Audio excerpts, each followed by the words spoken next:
Continuing with its initiative of reaching out beyond the call of duty, the 6th MLP Battalion took part in a legal awareness program on police public relations organized by the District Legal Service Authority, Riboy District, today the 19th January 2021 from 11 a.m. to 1 p.m. at the Dorbar Hall of Nongthamai Village, Umsning.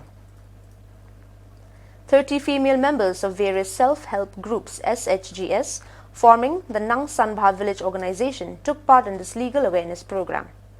The program was chaired by Srimati Kerdalin Jana, President, and Srimati Pibalawan Makri, Secretary of the village organization.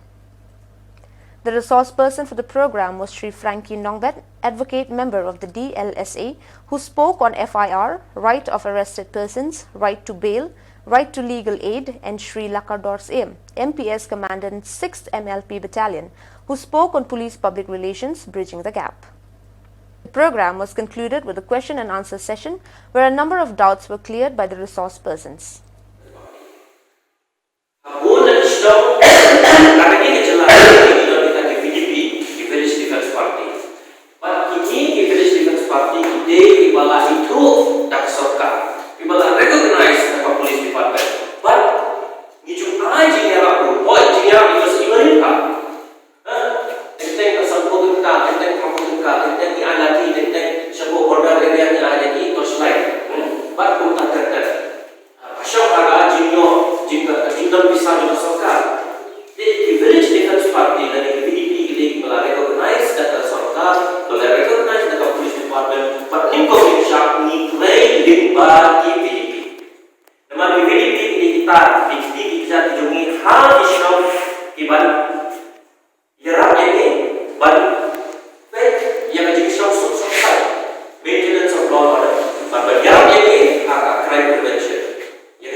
Isu lagi, mereka tu lagi